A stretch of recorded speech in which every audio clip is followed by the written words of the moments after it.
Hello, this is Monday Nights Get Nuked. I am thirsty and I shall play the world. Tonight we shall be playing the the nuke setting of the spiced system, which I co-wrote with some lovely friends at Bloodless Puppets.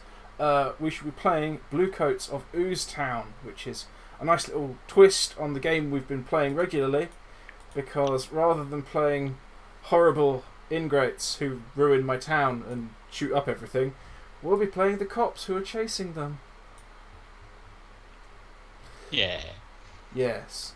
So hopefully this time Kerone won't burn anything down. Hopefully. Have I got any grenades? No. So yes, as always, in chat out there, in chatland, we have some simple rules. Do not be at all about someone's gender. Do not be at all about someone's race. Do not be at all. Oh, a screwdriver. Oh, it's the original and the best. Thank you. But yeah, so there we are. We will be revisiting the lovely town of Ooze Town, obviously, for this, and we shall be shrugging on the comfortable coats of the eponymous Bluecoats, the enforcers that are hired by Big Al to, shake people down and beat them up if they owe them money. But hey, they also enforce some notion of law. So, who are your characters? And who are you? Kerone. Oh, it's me. I couldn't find a coat, so this will have to do. Annoyingly, I actually have two blue coats. I just don't know where they are. Oh, I've got coats that are blue. They just... No. It wouldn't work. Anyway, I'm Kerone, and I'll be playing Del Hoofer, otherwise known as Sarge. Yes, and it's a good old day for Sarge today, because he's one day from retirement. And that always bodes well for cops. So he's rather happy because he's finally got all these plans that he's going to be able to make, like going on holiday and treating little puppies at a puppy place with biscuits and all stuff that's really nice stuff that he'll really like doing in his retirement. And yeah. So. Okay. And just for the meta of it, he has a special ability. What is this special ability? He does, and which one's that? Bottom one. Oh, he regains hit points by slacking off and talking about retirement. Excellent. So, yes, that defines to us all exactly how sustained by his hopes of a present retirement Del is, because nothing bad ever happens to a policeman on his last day of work. So, we shall now move to the next player in a perfectly understandable sequence. Spanners. Hello, Spanners. I am playing Saffron, who is an 86-year-old rotter. She has Kimberly, the truncheon, and her shotgun, which is yet to be named. May well just be named after her first victim.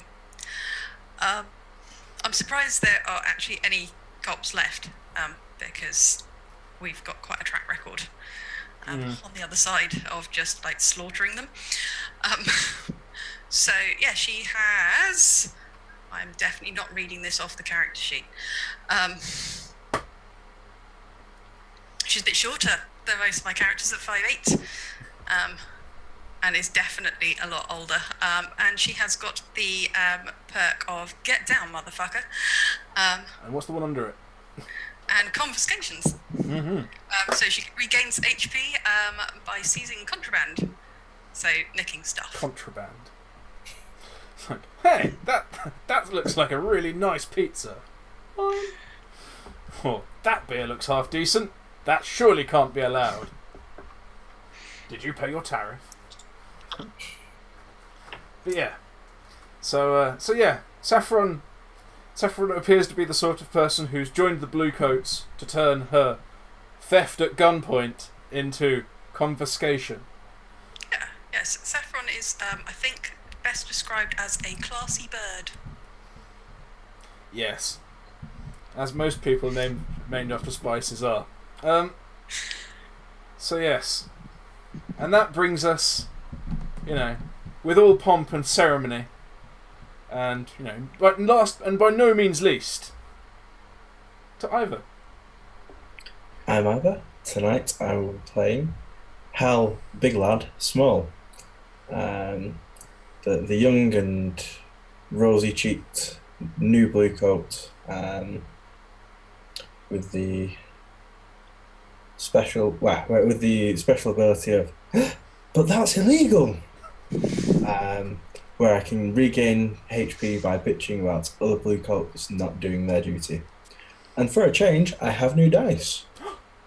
You have new dice. And are fail me- those dice lucky for you so far? No. Yeah. That's what Um, we thought. On a D4, I rolled a 1. Yeah. Well, that's... If you had more outcomes, that could be a 4 or something. It's only the lowest quarter of results. Don't know why it could be a 4. That'd be really fucked up dice. But yeah, it could be a 3 on a D12. That wouldn't be so bad. Maybe. Anyway, so yes, we have our lovely Bluecoats. How old was Del, by the way? Del Hoofer. 59. 59. Yeah. Oh, I imagine sort of 59 and 11 months and 20 odd days. Retiring just in time for his birthday. Oh, the kids will be so proud. Yes.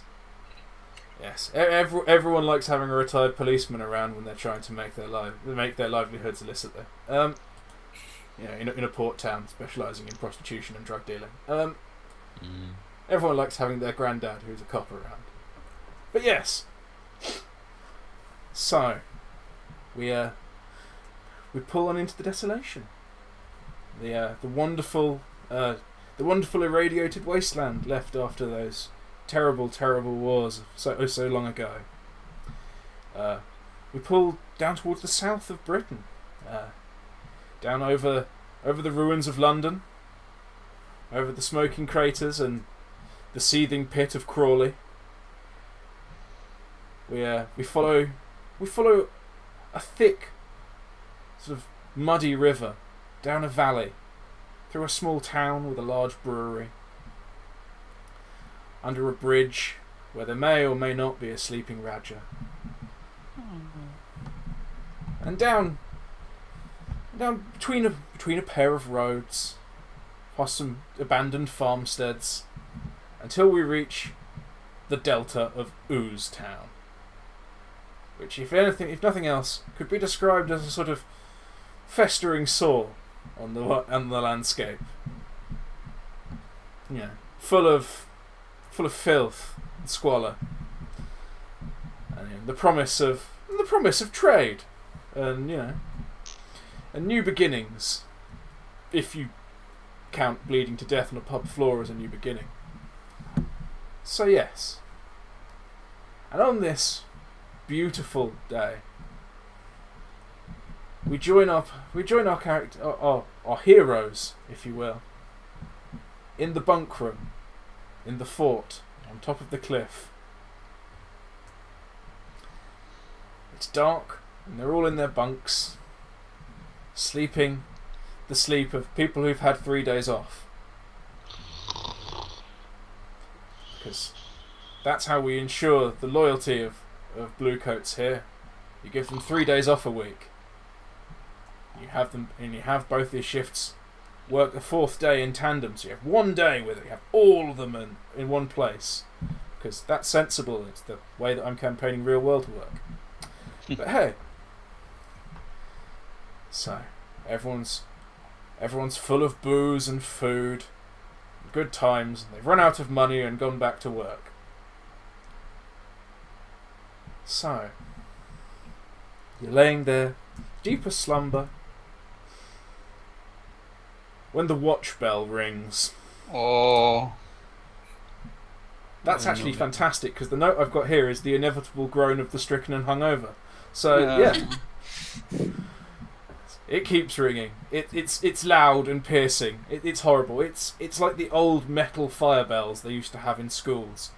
Yeah. As it sort of drones on for a while, you hear the inevitable groan of stricken and hungover men, women, and post-gens. Stirred from hungover sleep.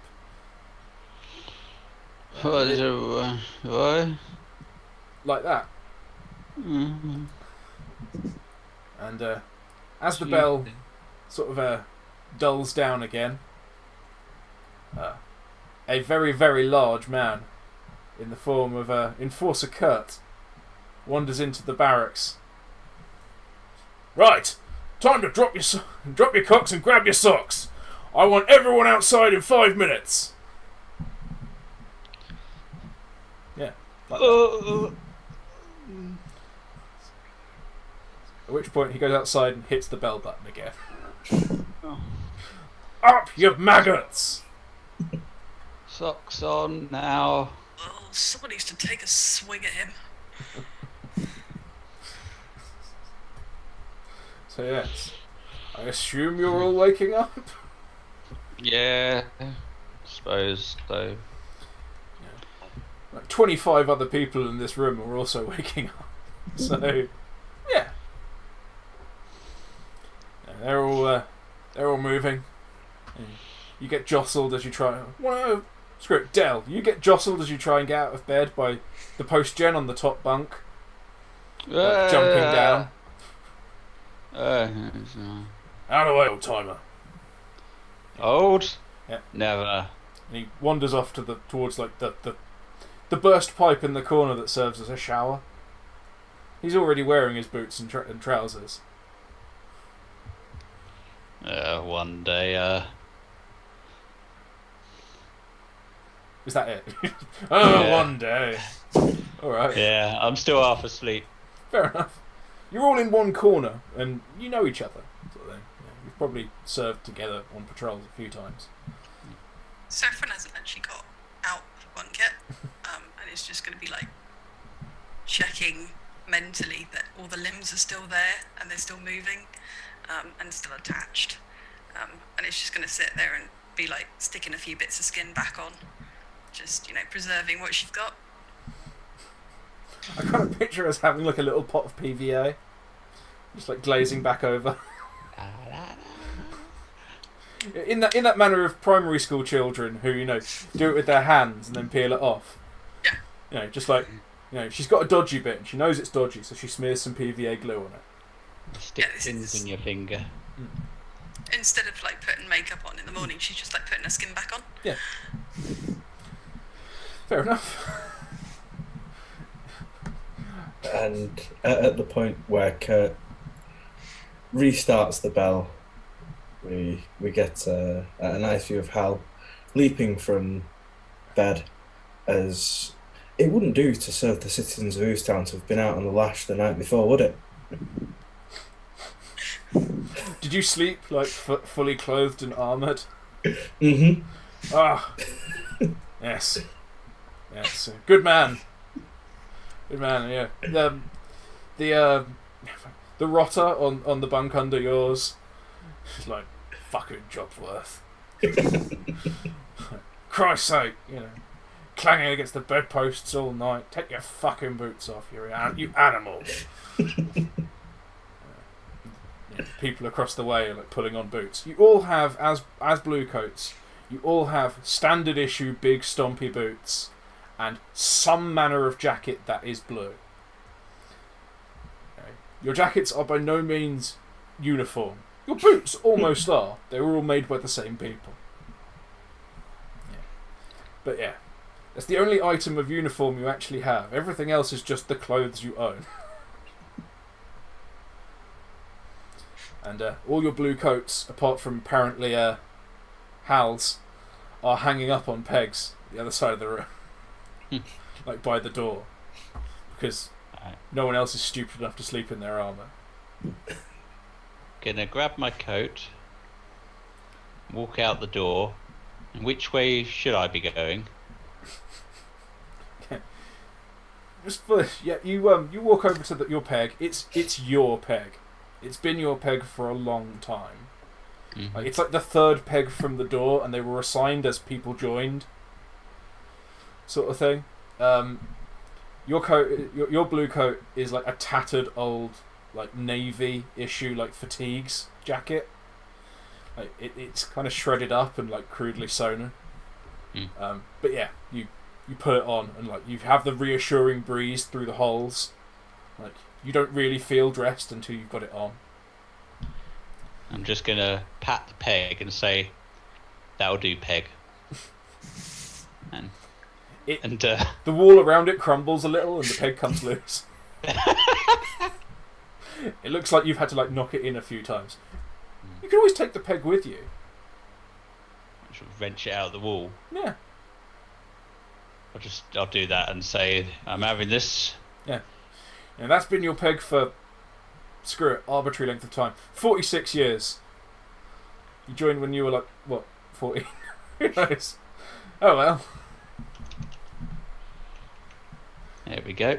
Yeah. Adding it to my inventory. Excellent. Popping it in my pocket. Coat peg. Excellent. So yeah. So we've got Del standing by the door. We've got Hal, probably ran out the door just straight away. So Saffron, you've checked that you're there. You've put your face on. Yeah, she's gonna do her boots up and just kind of slump towards the door. All right. She's been around for a while. Yeah.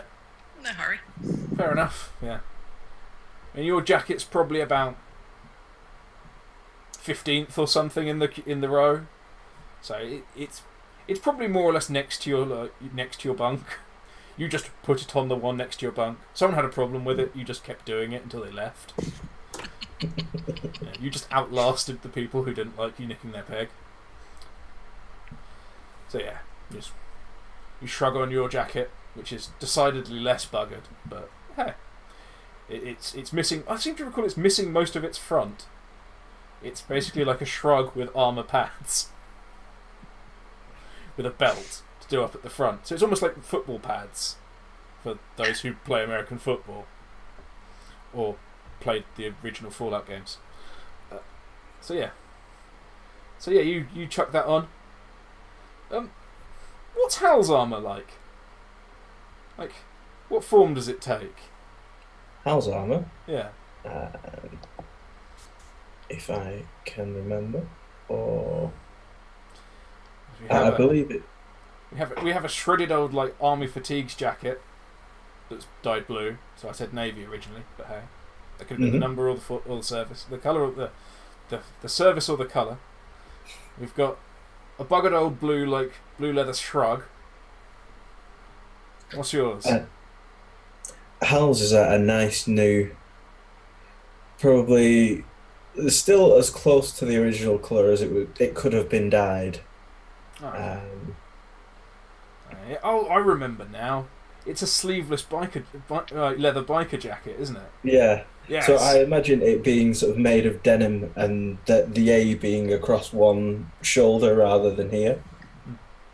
Fair enough. Yeah. Yes. So yours is a. No, screw it. It's a proper leather one. It fits better. You know, it gives you a decent level of armour. So I'm not going to have it made of denim. So yeah, yours is like yours is like an almost scintillating dark blue. You know, the type that I in fact cannot see in real life. Because everything in the bloody world is that colour, including my old car. Which was really fucking me up when I tried to reverse because I couldn't see the wing of my car. But hey. So yeah, you pull on your beautiful like dark beetle blue thing. It's got like blue painted shoulder pads. It's got the A. Yeah, it's like hanging off of one of like the epaulette like loops. You have a little like leather A on a little blue background. It's all there. It looks pretty cool. But of course, the big metal pauldrons on it have been like clanging against the sides of the bed as you slept. But yeah, you all proceed out and take a left. Screw it, everyone. It's always a left. And it takes you past the barracks of the other watchers. One of which you can see is just going to bed, and one barracks is empty, and you assume the final barracks is the people who are currently guarding the fort. Because hey, there are a lot more guards than you thought there were. And finally, you take a right turn and you come out onto the cracked concrete of the marshalling yard, and you can see 27. Okay, why not? 27 other people. You are the last out of the barracks because you waited for each other, apparently. So yeah, you head out onto the yard, and as you head out onto the yard, the sun is just coming up. You've walked out of darkness into darkness. It's not particularly striking. As the sun comes up, light sort of lazily spreads across and reveals the scene. So you have 3 ranks of 10 Bluecoats, all standing there, and in front of them is your direct superior, whose name is Bert, which I'm going to note down because I just made that up. Which I'm just realising he's standing next to Kurt. That's really bad. Oh well. You see a direct superior, Bert, in his nice denim jacket, because he doesn't go out much. He doesn't need arm. He doesn't have any big shoulder pads or anything like that. But he has some very big stompy boots. His stompy boots are bigger and stompier. He has a large hat. And he's standing next to Kurt, the leader of the company that's currently actually on leave. And Kurt, he tends to lead Al's nephew's protection group. He tends to be the captain of Big Bill's protection. You're aware that he's meant to be on holiday, so you don't entirely know why he's here. He's got 3 days leave. So yeah, they're standing there. They're looking, stern as always. And as you sort of pull into line, Bert finally pipes up after Kurt sort of kicks him in the shin. So, listen up, meat sacks. Assignments are in. And Kurt hands him a clipboard. He's like, Kowalski, take Dennis to the Enclave. We've got more reports from the Salties. Michelson, take Williams, go to the market. And this goes on for a little while. Standard assignments. Until he gets to Jameson. Jameson's partner recently took a bullet in the knee and retired early. So there's an odd number of guards, and he's just like, fuck it, with me. And at this point everyone's sort of getting on with it. They've been told get your assignments and fuck off, and it's just you 3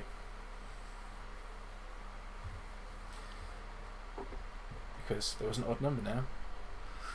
So yeah, he's like, right, looks up, oh yeah, right, Dale, take Saffron and the big lads.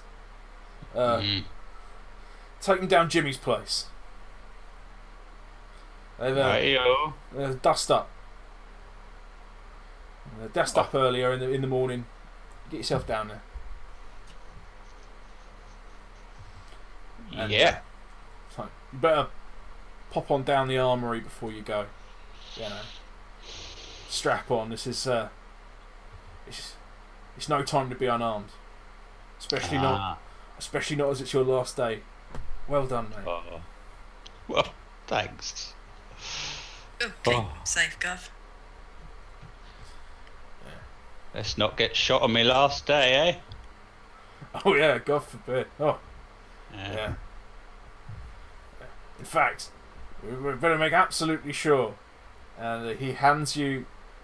It's great. Yeah, he opens up the front of his jacket and he pulls out like a small ceramic plate, sort of like the size of a palm, with fingers. Screw it, why not?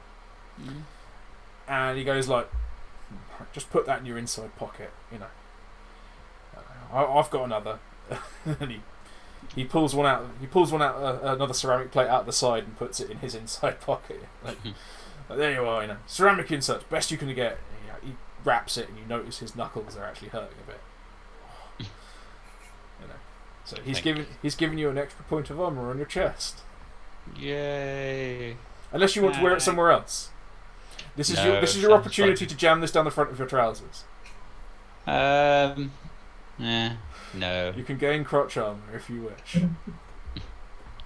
Already got one there. Sensible man, he wears a cup. Right. Too much cricket. So yeah, you've been given your assignment. So off you fuck. Fuckity duck. Hal will dutifully head towards the armory as he's been instructed to do so, and sort of in an overeager manner gesture to the other two, like, "Come on, what are you waiting for? Let's go." Oh, I'll be there soon. Yes. Off I go. This walk just walks quite slackingly. I'm retiring tomorrow. Today, later. Someday. So yeah, Saffron will just kind of like vaguely salute as she turns around, but as she does it, as she walks off. I saw that. Fair enough.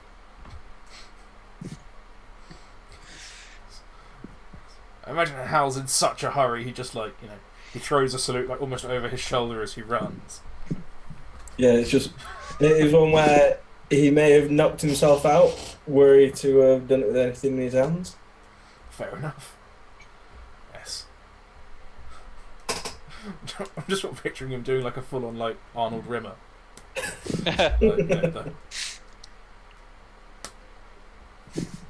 but yeah, gotta be careful if you do that on YouTube or on Twitch. But hey,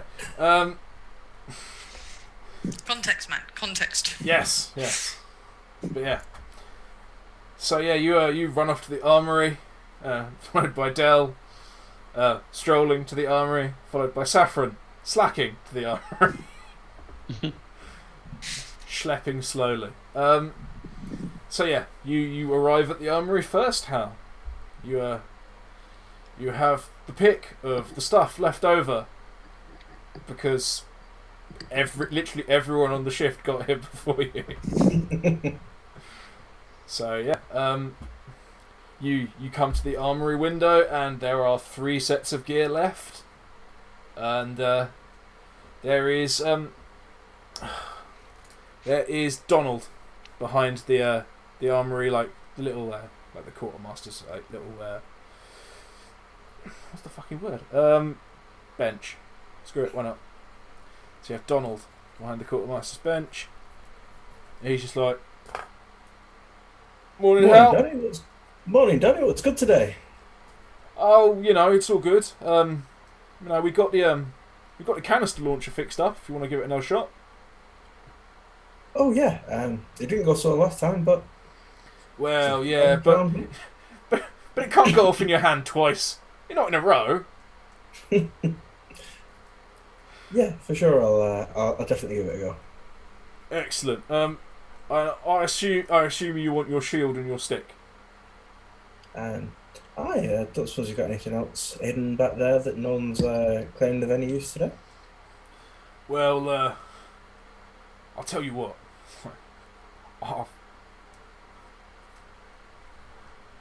Jasmine left her extra big stick, and oh no, it's gone. Oh, what happened to that? Shit. Oh, no, it's Brenda's stick. And he brings out this fucking beast. It's easily like the width of a man's arm. Probably about 5.5 feet long. And it gets wider as it goes up. At the top, it's probably the thickness of like an athlete's thigh, and it's studded with large domed bolts. He kind of drags it, like from where he just sort of he pulls it away from the wall and drags it towards you a bit to show you. It is far too heavy for him to carry.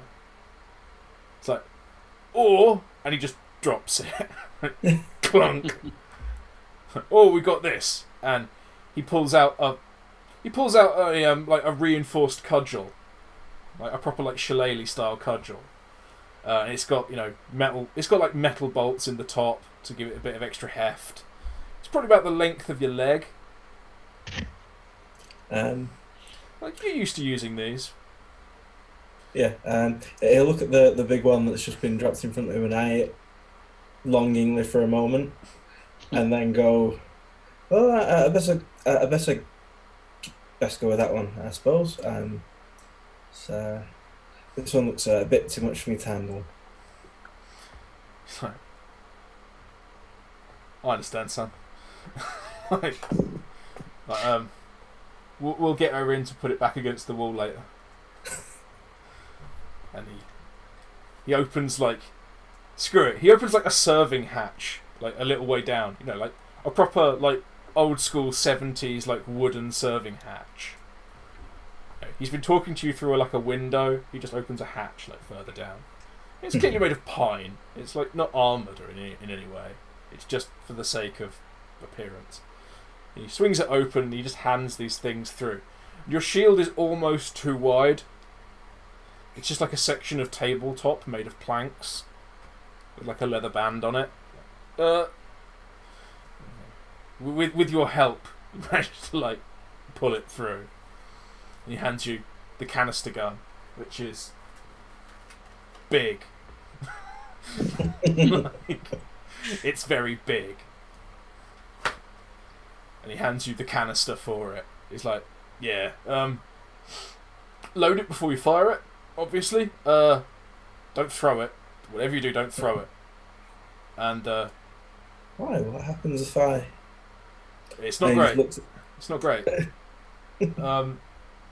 Yeah, so load it before you fire it, obviously. Don't load it long time before you fire it. Pretty much just load it and fire it. Like, boom. You don't want to walk around with that in the gun. Okay, that's no problem. Thanks very much, Danny. It's alright. And how will... I assume by this point the other two haven't even reached the door. And he will meet them coming back out. By the time you Chuckle Brothers this out through the hatch, like, Dell is waiting. Like, he hasn't been there long. Like, yeah, he served himself a cup of tea off the kettle that's sitting in the corner on a little stove. He's drinking out of his like world's best granddad mug. Yeah, it's not as fancy as it sounds. It's just like a rough earthenware mug with like great world's best granddad like written in with like a child's fingerprints. So it's kind of scrappy. But yeah, he loves it. So yeah, you're out of the way. Dell! What can I do for you? What can I do for you, Sarge? Oh, well, a bit of this, a bit of that, bit of something. So the usual, yeah? Well, yeah. Alright.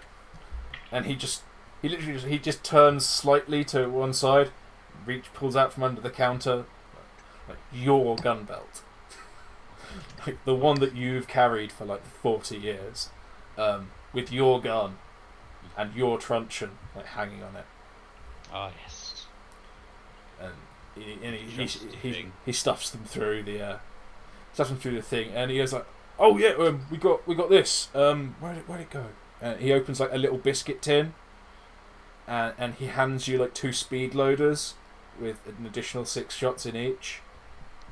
Ah. So, finally managed to track them down. I knew they were here somewhere. Thank you.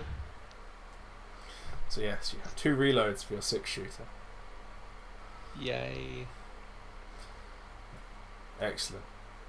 And at this point, having had a chat, he's had time to look for a thing, you've drunk most of your cup of tea, Hal's started to get antsy.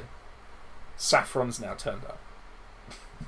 So yeah, she's gonna kind of slouch her way in. Right, done, love. You got stuff for me? You know, usual. Yeah, we've got the rejects for you, and he takes a shotgun, like an old, like pump action shotgun, down off the rack. It just has reject written on it. Yeah, so you got stuff. Give me plenty of bullets. It's like, well, That was good. we've got the you've got the shells in the reject. You know, it's a bit temperamental. It's not the easiest thing to load. So it's got 4 in the pipe, and screw it. Let's give it a shot. You lucky bastard. He hands you 6 additional shells for it. Oh, you're a sweetheart.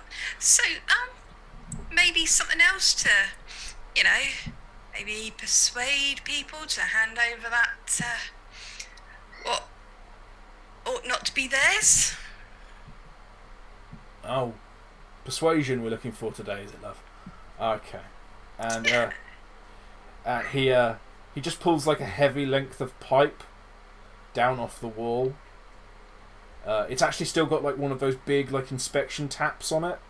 It's like it's clearly a gas pipe with like one of those emergency cut-off valves on it, with the red handles. And he's just like, how about that?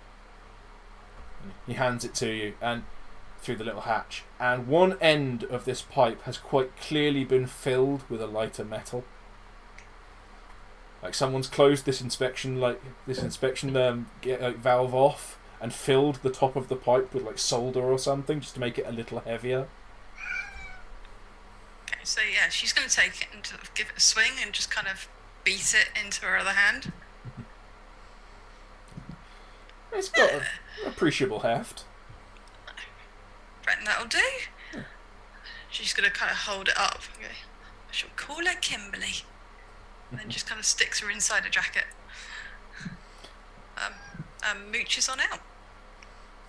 Alright. As you walk out, Donnie sits down, picks up his cup of tea and goes, funny, didn't even ask for their lunch. Yeah, you've walked out. He's meant to issue you with everything you need for the day, and you didn't ask for any other supplies. So, alright, bye.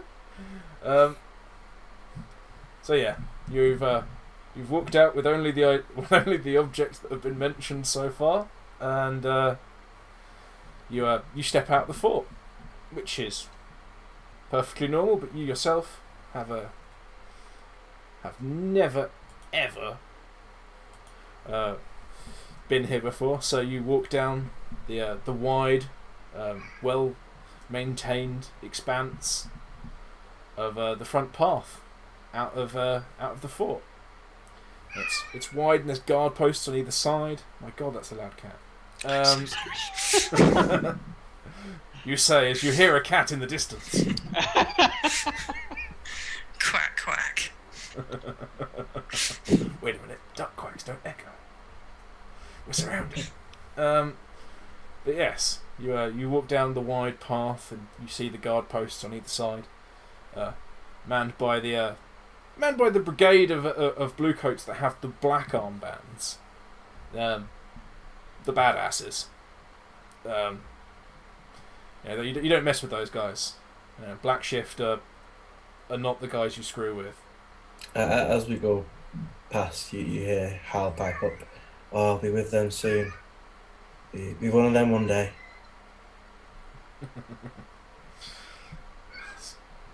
Del, you're entirely aware that you've been with Redshift your entire career.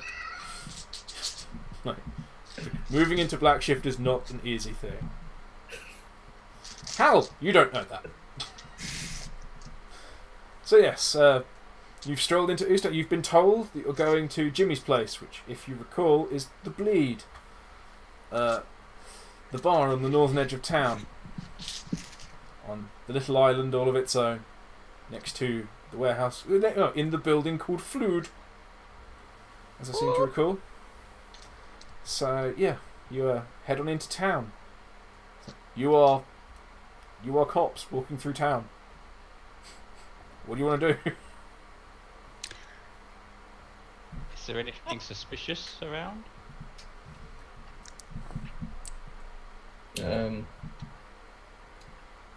Given that our policing generally involves shaking people down for whatever they are well on the hill, bill on the hill.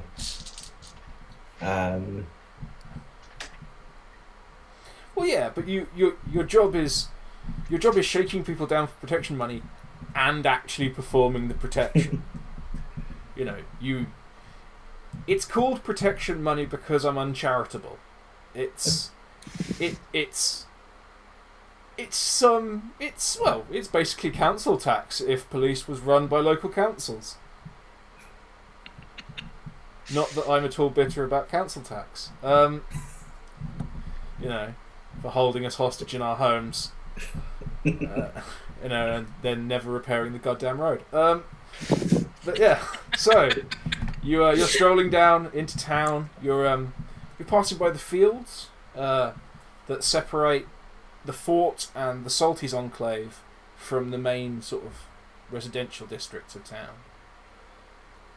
And as you look around, there are some traders going down for the morning trade with the Salties, seeing what if any new boats have turned up in the night, if there's any new merchandise. As I said, it's daybreak. There aren't many people around. Those who are either still going home from the night before, or out on something urgent in the morning. Are there any of the meat vendors sort of around this area? No. You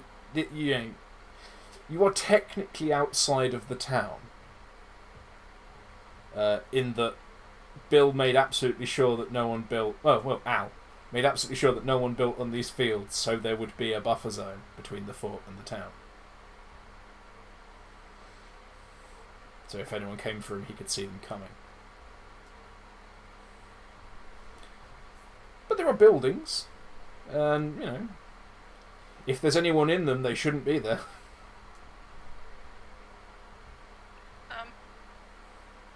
Okay, so I think at that point, Saffron is probably going to be not particularly interested in doing anything other than just kind of shuffling towards where we need to go. Okay. So, as you're blundering down, you pass the enclave. It's off on your right, and you see the assaulted traders, gathering up. The word is that Randall, in the enclave, recently came into a large new consignment of night soil to sell as fertilizer. So,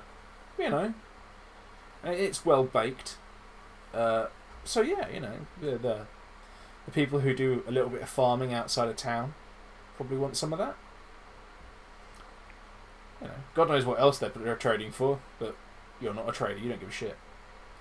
So yeah, you get into the main stretch of town, and there's clearly signs that last night's drinking sort of really did stretch on a bit further than most would take it. You see tuckered out prostitutes in alleyways. You see drunk people who didn't get all the way home, sort of sleeping in doorways. You see traders who clearly couldn't afford the night somewhere better, sort of sleeping in like half ruined buildings on the outskirts of the main residential areas, because the place is closer in, better protected, and warmer. You don't sleep on the south side of a coastal town unless you really can't help it. So yeah, as the sun sort of rises, it's starting to get quite warm. Pleasantly warm. Post-apocalyptic, pleasantly warm. The sort of thing that most English people in the common day would call too hot. This is the point in the day where Dell starts to be grateful that his coat has holes in.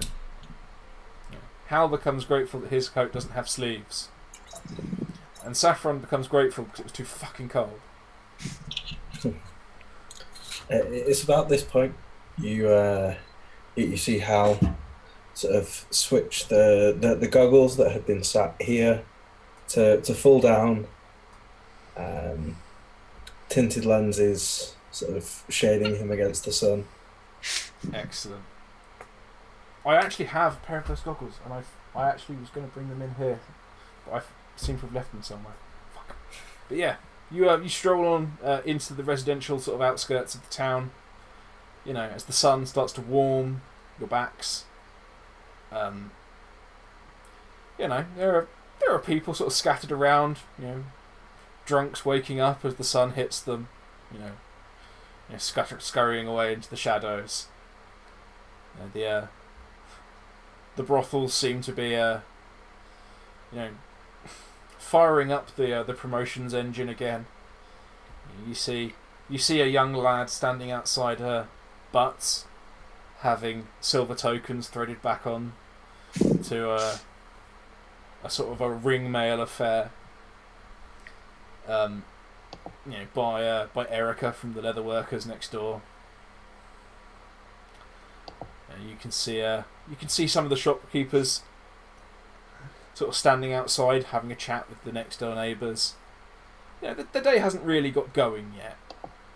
The market traders are just like putting their market stalls back up. No one's selling anything yet. There are a few blood splatters on the floor from the previous night, but that was the other shift's problem. What do you care?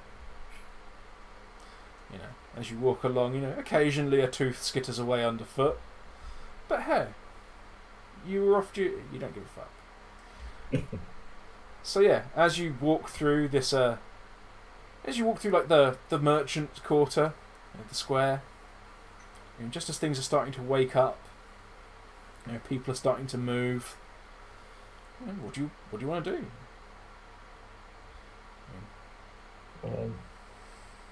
I suppose as we were directed to the bleed, Hal will be sort of going at a reasonable pace. That one that's too quick for the rest of the group, but not fast enough to make any real distance. And as if they were at a pace or so behind him, go, "Well, Del, looks like you're in for a bit of a quiet last day, aren't you?" Looks that way. I'm sure nothing will go wrong, and before you know it, you'll be with the grandkids again. Yeah, I won't get shot in the face today. Nah, not at all. Yeah. As you cross the market, Del, you see your eldest granddaughter's husband, like setting up his market stall. And you see you see their son Herb with them, helping him with the wheelbarrow, like they're unloading some scrap metal onto a table. Hello, relatives. You see Herb's dad, whose name I keep forgetting. So Get with them.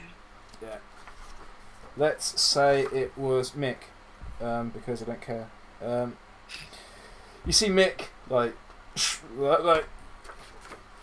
You see his shoulders tense for a moment before he turns around and like a plastered-on smile. You see Herb like enthusiastically wave. Like, it's great granddad! Hooray! And I wave my truncheon, going, ah. You see him cower. You see him cower. You see Mick's like forced smile, like kind of turn into a growl. Don't you threaten my son? Before they get back to work, yeah. The wind carries like fucking Bluecoats like towards you. You're not sure if it's Mick or it's some of the other traders, but you know, you threatening a child with your truncheon cheerfully in the morning hasn't been missed. Oh. So yeah, you continue through the market. Saffron, you notice as you sort of passing through, like the market is normally your beat. Like this is where you spend most of your time. You notice that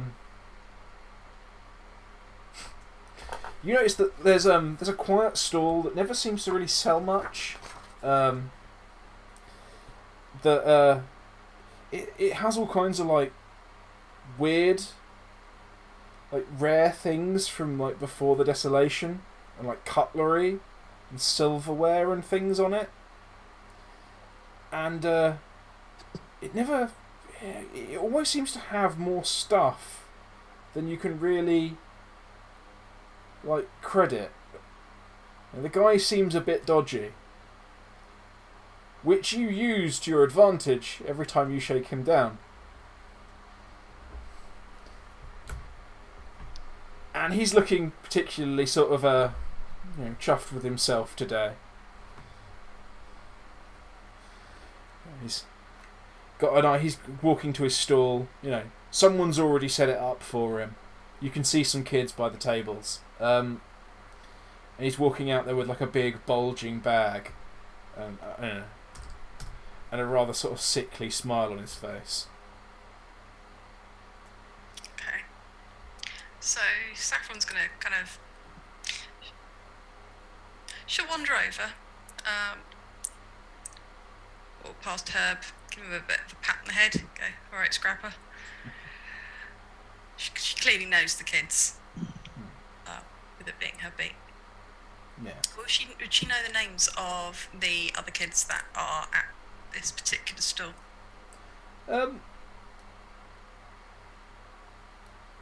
Probably. I mean, you probably know them all by sight, if not by name.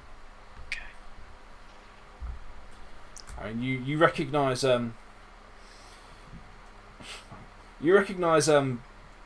Buzz, Stab, and Grease, which are three brothers. Who all belong to one of the salvagers in town.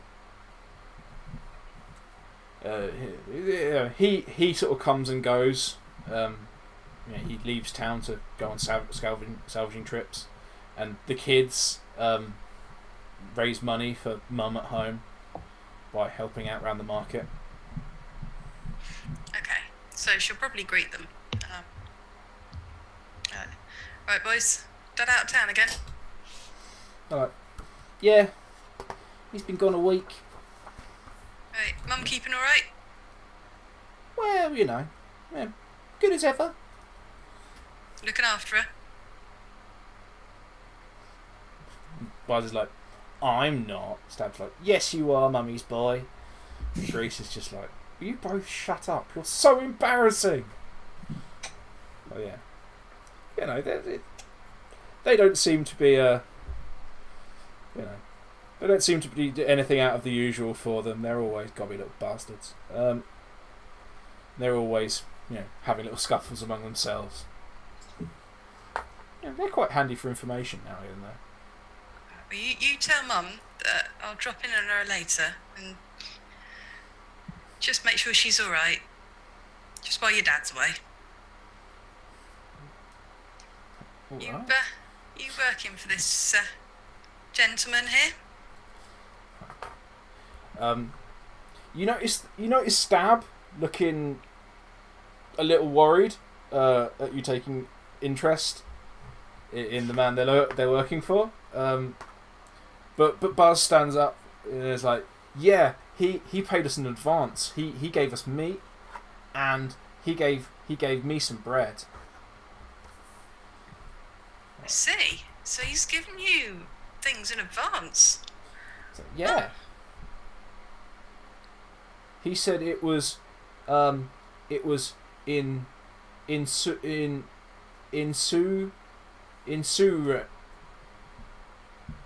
insurance. Yeah? I see. Okay. And what's he want you to do for this meat and bread?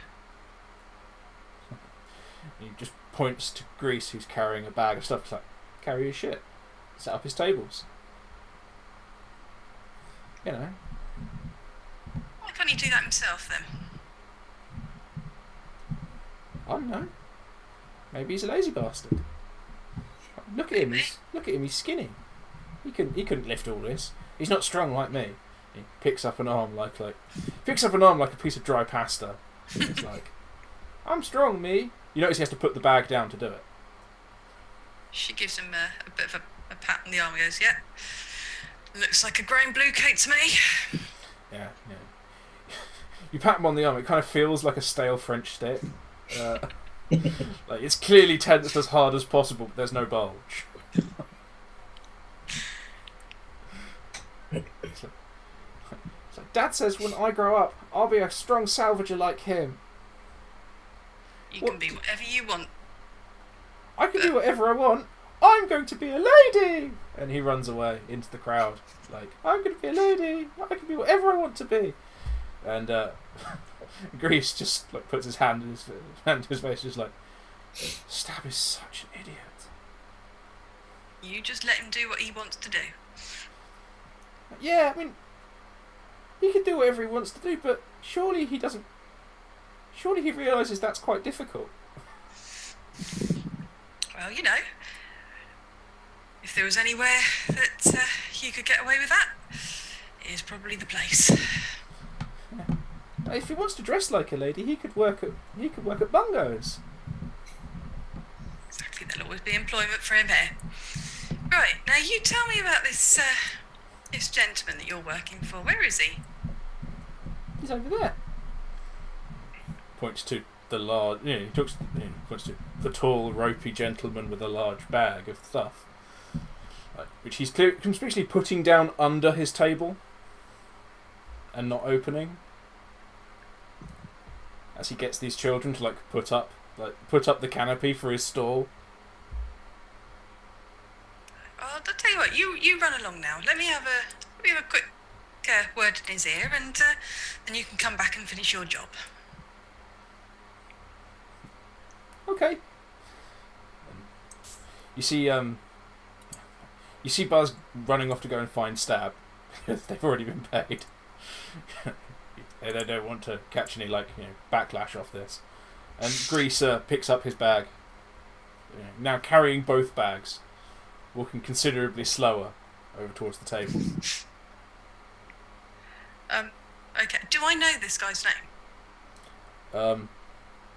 You might. It's supposedly somewhere in my notes, but I can't find it. Is this a roll or is this finding notes? Oh God. It's not Marvin, is it? I think it was. Oh yeah. The guy that Zeke shakes down in the future. Yes, it was Marvin. I was desperate to find it. I knew it was something like that. Yeah, because I named him after Marvin the Martian, and then wondered why I didn't name him after a Skeksis. So yeah. So yes, you go over to the stall, I assume then. I do indeed. So, did Saffron see him put this stuff behind the store? Yes. He was making no great efforts to hide it. Cool. Okay, in which case she's going to pick up the bag and just start rifling through it and just be talking to her and going, "Morning, just, checking you haven't got anything in here that you shouldn't be selling?" Yeah, Marvin isn't having that shit. Like, straight off, like, yeah, you're a Bluecoat, but you just walked into his stall and started nicking his shit. So, I'm not taking anything. I'm just looking. well, yeah, like, that's fine if you're looking at the shit he's selling. You just opened his personal belongings and started rifling through. So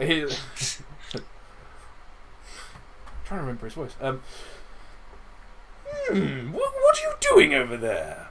You can't be doing that. That's mine. Do what I like, mate. I'm 86, you know. And? Been doing this before you were born. So, Well, what have you got in here then? I have my merchandise. You can't be taking my merchandise. Sort of your job, isn't it? You sell your merchandise, so I'm just making sure you ought to be selling this shit. What is this anyway? Having opened the bag, you move aside. Like there's collector's china from like before the war. There's leather cased, like complete silver, like silverworks, like sets of cutlery. There's like a pewter teapot. There's all kinds of like weird metal things mainly, like odd cutlery, and a few bits of crockery here and there. And once you get past a certain point, there's just like a soft canvas bag in the bottom of this sack. You know, it's notably a very different colour, and there's a few of these bags. You know, it's probably sort of the size of a pencil case. And you know, upon you sort of lifting one out, Warren's eyes sort of widen, and he pushes it down like, "Do you want everyone to see that?" So they don't hide. He just he darts around a little bit. His eyes are saying, "It's Al's business." Alright. And where's that business going to?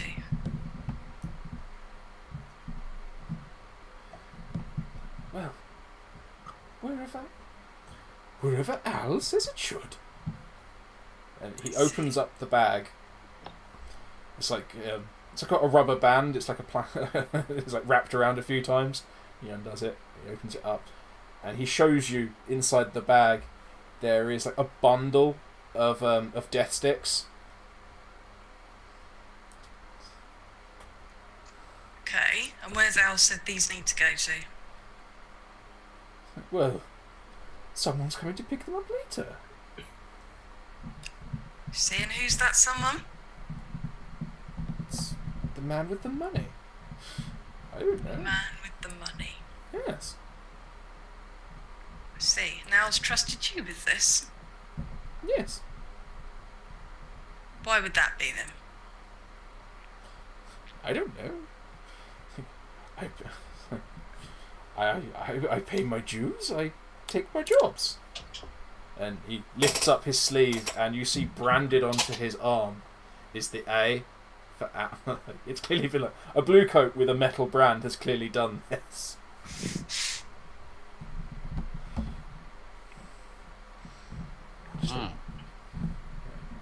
You're vaguely aware there are people in the town that work for Al who have this, but like it's not normally shown in public. I think seeing the brand, she is then going to wrap them back up, put them back in the bag, but pick up a couple of forks. And right, well, you carry on with Al's business. You make sure the man with the money gets that money to the right place. We'll just take a couple of these items for, what do you call that? Insurance. You've been talking to those little shits. You know, those little shits happen to be The kids of one of my friends, so let's treat them nicely, eh? So, not done them any harm. You just see you don't.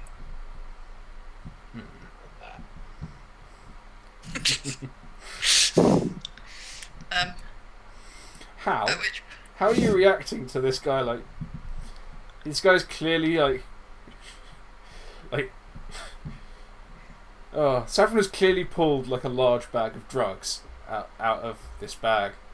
Like, these drugs are controlled, if not actively illegal. Like, you know, they're discouraged. You know. Then your friend has clearly pulled a bag of drugs out of this guy's thing, looked in it, like had a quick word with him, nodded, put it back, and stolen things. Like, how are you dealing with this? I think as Saf is making her way back, he'd be like, "But you were meant to take them from him, and they were supposed to go back to the bunker. He's not allowed there. What?" look, there are things that you need to know about this job, yeah? Sometimes we don't always have to play. We're not breaking the rules. We're just bending them. And yeah, he's doing work for Al, so you just keep stum, yeah? And I'm retiring tomorrow, so fuck it. Yeah, and you just don't want to get shot in the face. Yeah. But the bunker and that bag. Yeah. Do you want Dale to get shot in the face? Because if he does, it's on you. I love how this just devolved into bizarre threats against Dell's face. Your friend with a shotgun is like, do you want Dell to get shot in the face? What? I mean, by me. Yeah. That's what it sounds like. By me. It would be Al would shoot him in the face. Then I'd say, ow. I suppose not, but do we have to just leave him? Can we not? Can we not dispense justice? Well, how would you want to dispense justice to someone that's doing the work of your boss? Do you want to dispense justice to your boss? I mean, be my guest, but, you know, there are dudes around here with fewer heads than you, and that's because they dispense some justice, yeah? Give that an intimidate. You have actively threatened another member of the Bluecoats. What's this? Intimidate on strength or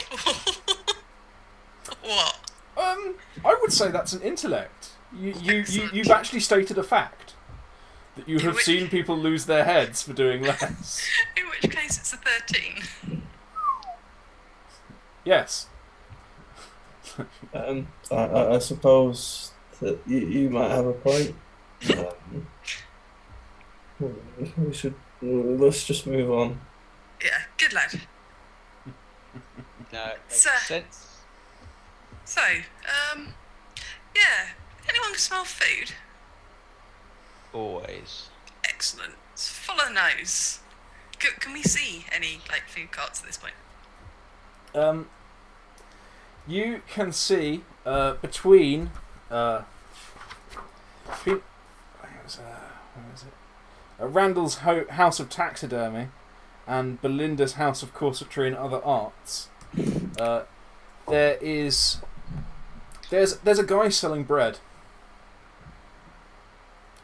like fresh bread. He's got it on a little like wheelbarrow thing, you know, because it's bar the guns and everything and electric lights. This is essentially a medieval setting. So people are buying bread every day. There are people just living on goddamn bread. walk up and say, "Bread, please." Big loaf, little loaf, brown loaf, white loaf, black loaf. What do you want? We've got burnt, we've got currants, we've got savoury, we've got oats, we've got honey, we've got bread. Bready McBreadface. Don't take the piss. Oh. My life's work, mate. This is my job. What are the prices for your marvellous bread? Yeah. It's attack for 2. At which point, I think Saffron is going to give Doe a shove and go, "Really?"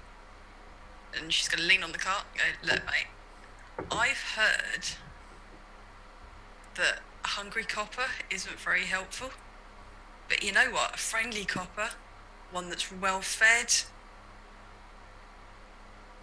just makes life a lot nicer. What do you reckon?" I mean, it's like, yeah. I mean, I like friends. Yeah.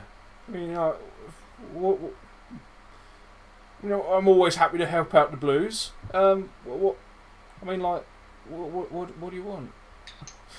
You know, a couple of loaves, just something to snack on, bit of breakfast.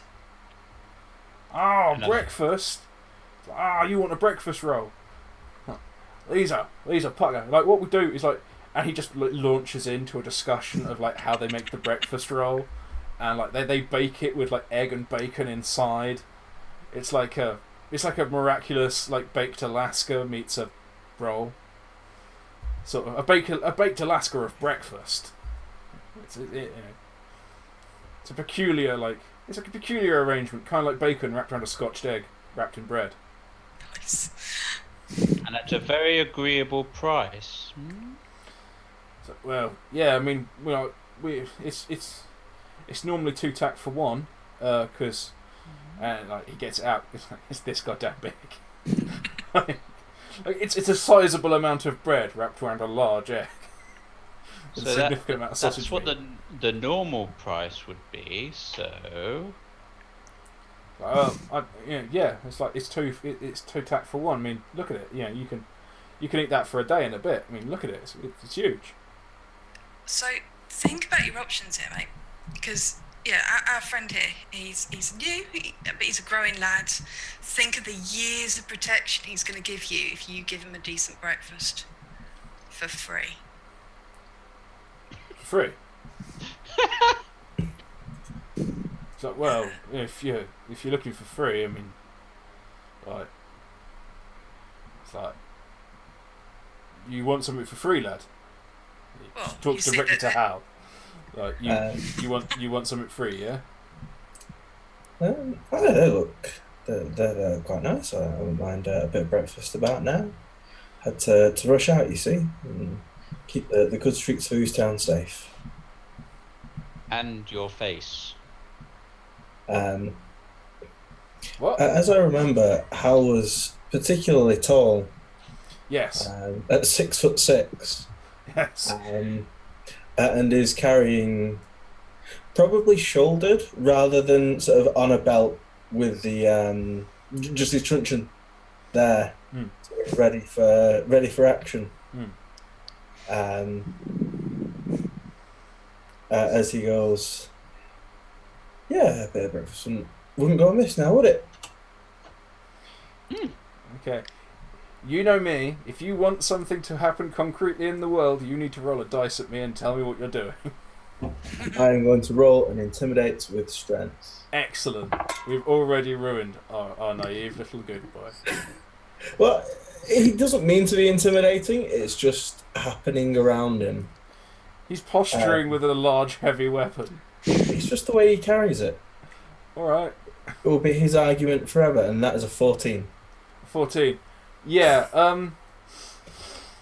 The guy looks convinced. I mean, he was asking if you wanted something free. He was probably going to offer you something off the lower bracket of the range. But like, if you're going to stand there hefting a cudgel at him and being like, "Yeah, I recommend you give me some breakfast."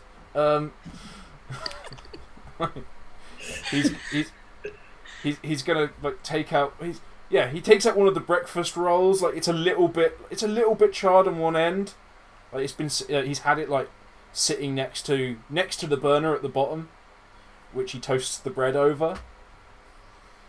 Like for people who want toast, because he does this. It's breakfast. And like one side's a little sort of overdone, and he's like, well, I can give you that one. I mean, So, you might want to find some water or something. It looks like it'll be quite hot. it's mighty kind of you, fella. And he'll take it and go. But remember, as he sort of starts to move back to allow the other two closer, we'll sort of go. But remember, he's a nice fella, and he's got any problems with him. The baker is all the more intimidated that you don't seem to realise you've intimidated him. The fact that you're going like, "Good lad," afterwards, he's taking it like the mafia style nonchalance, whereas you genuinely mean it like, "Thanks, man, that's really cool of you." He's like, "You're a good boy. Keep doing that. It'll make me happy." And he's just like, "Yeah, great, fucking excellent." You can see he started to sweat a bit. Like, sure, he's standing next to a little coal burner, but he started to sweat more. It's running off. Screw it. Yeah, it's running off his bald head, onto his neckerchief that he uses it to keep it off his shirt. And you can see his neckerchief is starting to turn grey. And where it touches his beard is going dark from perspiration. Because you've just actively intimidated the most expensive thing he sells, for free. You have the two intimidating people who are just standing there passively accepting receiving nothing, which he's pleasantly enjoying. But Breakfast. You want, yeah. Okay. Well, I do retire tomorrow. All right. So, congratulations. I expect you've got a fair bit of back pay then. Not today. You can pay it forward into the community. I can always look after you. I know you. I know that the older fella, can't always get out. Might need a bread delivery. No, I can still drop kick like the rest of them.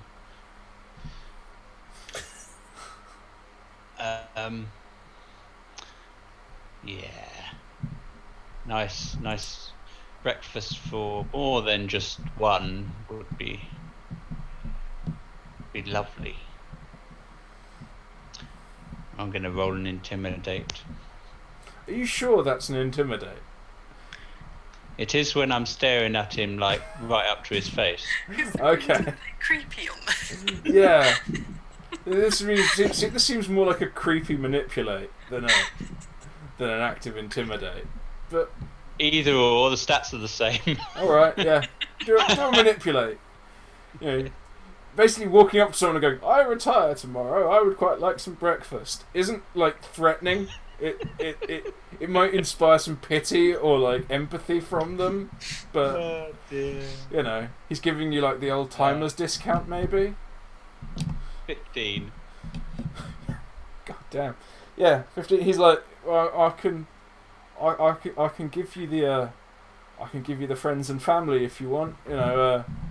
I'll give you a breakfast roll for one. Do it for attack. I can throw in another roll. Yeah, I'm feeling good about that. So, yes. He gives you a breakfast roll, and he hands you the kind of bread roll you'd get a ploughman's lunch, a petit pain, or whatever the hell they're called. It's quite the breakfast roll. Similarly, is one that's been next to the coal burner, and one side's got a bit dry. But the roll he gives you is just off the top, so it's kind of cold and it's going stale at one end. He'll just eat it. All right. That's quite a lot of food, but okay. On the store, does he have anything that looks vaguely like a French loaf? Yes. He has many like long loaves. So Saffron's basically gonna like reach over, grab one of these, put it over his shoulder, just pat him a couple of times on the face, go, "Thanks, man," and just walk off.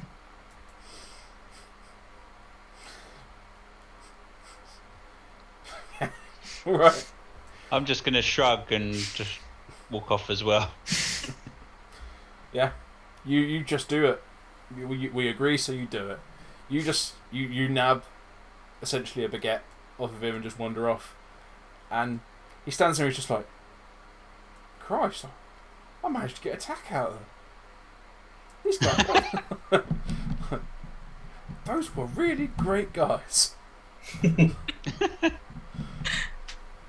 He was fully expecting you all to just like intimidate and free meal out of it, but no.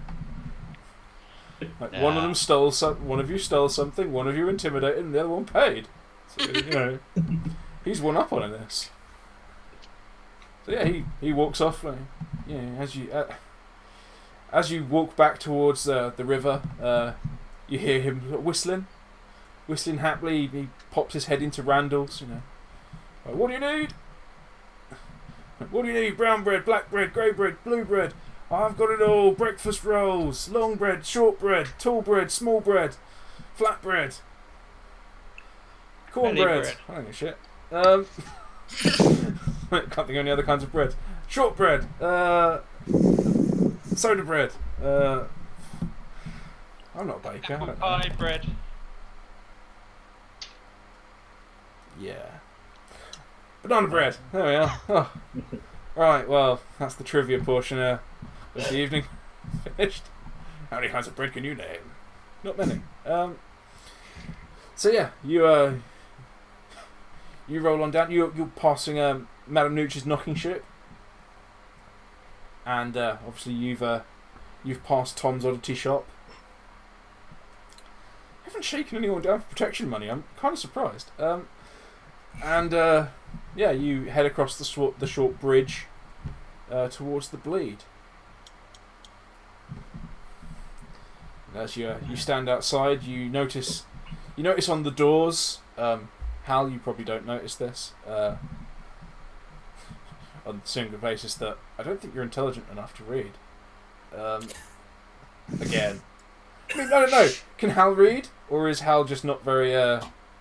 Is Hal a man who can read but has a limited vocabulary, or is he not a reader? He can read somewhere. He can read a touch more than Zeke. He can read enough to know when he's not welcome places. Fair enough. Yeah, you read common words. Yeah. Yeah. Well, the words you see that have been like scrawled on the door, and then like dabbed at rather than cleaned off, are closed. Fuck off. Like someone's dabbed at them. Like they've clearly like they've like run a sponge or a wet rag over it, but it hasn't come all the way off. The door's open, and there's a sign saying it's open. Yeah. Clearly, someone changed their mind at some point. The question is, do we recognise the writing? Is it something that we're used to seeing up on certain buildings at particular times of the month? It's not unusual for Bluecoats like yourselves to be sent to close places down for not paying or for owing too much. This looks basically like that. The fact that it's open means that either they managed to pay off what they owed, or you're being sent here to shake these people down. And being that you haven't been sent here to shake these people down, or at least you don't know, that's not what you've been told, you guess that, someone's probably done something here recently. I think Hal will just head straight on in, cudgel still over one shoulder, swinging in the wind. Fair enough. So yeah, you wander in to Jimmy's place, the Bleed, and as you walk in, you see off to the left is complete fucking disarray. There has clearly been a large bar fight here. Does there happen to be a bar stool leg still lodged in the ground? There is a bar stool with the leg still lodged in the ground, and there's a considerable amount of like dried blood on the floor. But more immediately concerning you is the number of people who are still like laid out on the floor. There's a person whose hands have been stapled to the wall, and his brains have been blown out. But that seems to be again an older crime. Your main concern is all of the people who have like been beaten bloody, like laying around this bar. There seem to be a considerable number. Yeah, I'm gonna walk up to the bar and order a drink. So yeah, you wander up to the bar and order a drink. There's a familiar figure of Jimmy is there. I seem to recall he's a fairly slimish lad with brown hair. He's got like a little bit of a fuzz of a goatee going, but it more looks like he's forgotten to shave for a day or so than someone who actively grows a beard. I'm just gonna tap on the bar and say, "Usual, please, Jimmy." Bit early for you, isn't it? Never too early when you retire tomorrow. Oh, is it tomorrow already? God damn. Alright, well, are you sure you wouldn't rather save it off duty? No, I it helps me think better. Alright then. On hearing this, Hal will chime in and say, "But we're not allowed on duty. There's..." Oh, well, But Bert'll... when Bert... we have our own ways. It's got me through the other years of this service. So yes, Jimmy goes over to the shelves and he takes down a fancy elaborate bottle of something clear, and he pours it into a pewter like tankard, and he puts in a dash of something vaguely orange, and a very small bottle he chucks in a couple of dashes of something brown, and he crumbles some powder into it and stirs it, and he garnishes it with some kind of citrusy fruit, a small umbrella that he's clearly made himself. That's always what I loved about you, the little touches. Yeah, you want to be careful who you say that to, mate. And he slides this like half pint like pewter tankard over to you, and it's full of your absolute favourite, which is the Bleeding Awful, which is a faintly spicy, somewhat citrusy, highly alcoholic cocktail, garnished with something citrusy. I say something citrusy because it's not an orange and it's not a lemon. It's not a lime either. It's sort of beige. And how much for my usual as a cucumber? He normally charges. He normally just charges you at the end of the night. Oh, okay. Because you're a Bluecoat. He just gives you a bill, and if you can't pay it, he basically just tells Al, and it comes out your pay. Which is part of how they keep Bluecoats on. They owe money to their boss. But on this occasion, he gives it to you for free because you're retiring tomorrow. So, yeah, here you are on the house. You know, I trust you know not to have too many of those. Oh, then I won't be any good to anyone. No, you won't. Just enough, just so that it gets the old things going. Excellent. So, and he turns to Hal at this point. He served you. He briefly sort of eyes Saffron. There's a spark of recognition. He just turns to Hal. It's like, so have you folks been sent down here to sort this lot out? And he points at the broken bodies, groaning, severely beaten people laying all over his floor, and broken furniture. Yeah, pretty much. What happened here? It's something you see. Well, it's something you see every day in Ooze Town, but this is. I mean, bar brawls are every day. This is something different. I mean, look, there's a guy over there who's had his hands nailed to a wall, and he's been shot. I mean, that doesn't happen every day in a bar brawl. And as he says in a bar brawl, you get the impression that he's practiced saying that. That doesn't happen every day in a bar brawl. Did it happen in a bar brawl? Yes, of course it did. What did it happen in? A bar brawl. Oh. That's interesting. Yeah, some ne'er-do-wells came in and they caused a ruckus. I threw them out, and clearly they came back later and they caused all this. Interesting. Yeah. And they apparently they cheated a game of chance, and then when they were called on it, I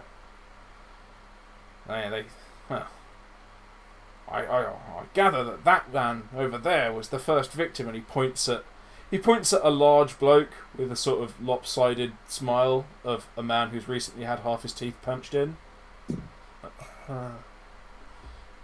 He's laying there looking with a sort of faintly contented look on his face.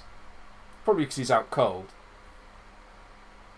I think at this point, Hal is interested in the body on the wall to see whether or not it would coincide with the bar brawl, considering that this is something he's never heard of ever. Unless it is a fairly usual.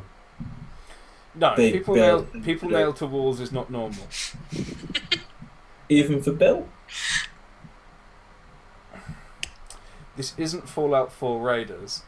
This is loan sharks in a town where they've got to do business tomorrow. Okay. I'm not ruling it out. But yeah, you go and look at this man nailed to the wall. Both his hands appear to be nailed to the wall, like at knee height, I seem to recall. And he's been shot like just above his left ear.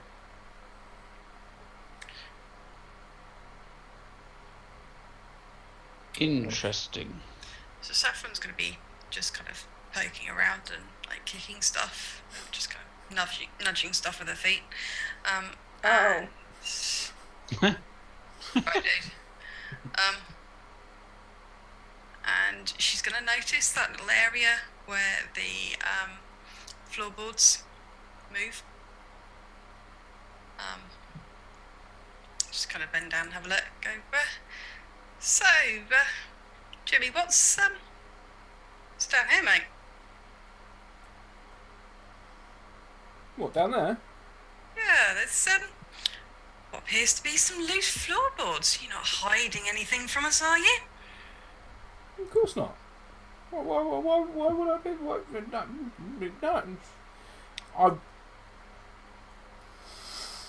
No. No?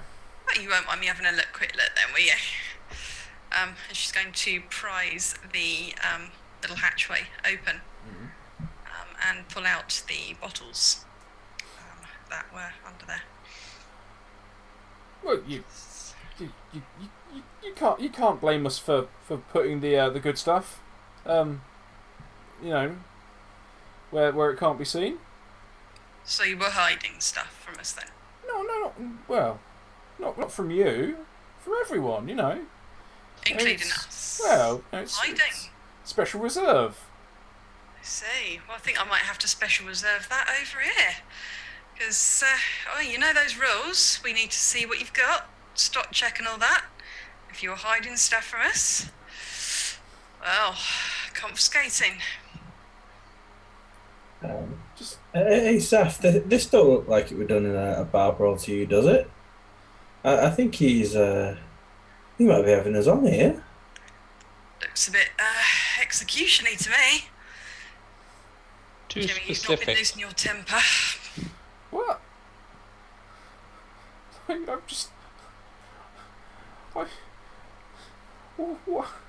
It's not me. Look, there's lots of people hurt here. You know. Yeah, but there's only one of them up on this wall, isn't there? Well, yeah. Why would I nail someone to my own wall? Didn't have a dartboard? Especially on the inside.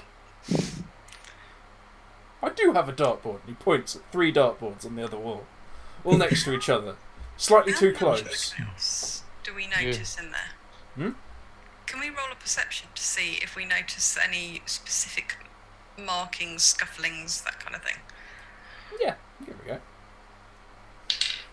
Waiting for you to actually try and investigate any manner of crime.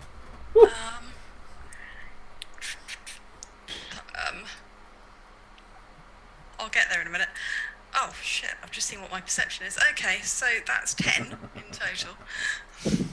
Yeah, you look around, there's been a brawl. There are lots of people who've been hurt, there's lots of furniture that's been broken. There are some bullet holes in walls. That's not altogether odd for a bar. But you do notice that, holy fuck, that guy's head's been blown off. Like, before you were like, yeah, he's been shot, but like, there's a significant amount of brain matter on that wall. Like, this isn't just like, yeah, he's been shot. This is, someone's blown his fucking head off. You know, before Hal was looking at that and going like, oh, it's a bit odd over here. You know, you were, you were stealing things. You weren't even leaving. You found 2 bottles, and you found a few bottles, and you didn't even leave one. What kind of person does that? But yeah, you don't really notice much more than you've already seen.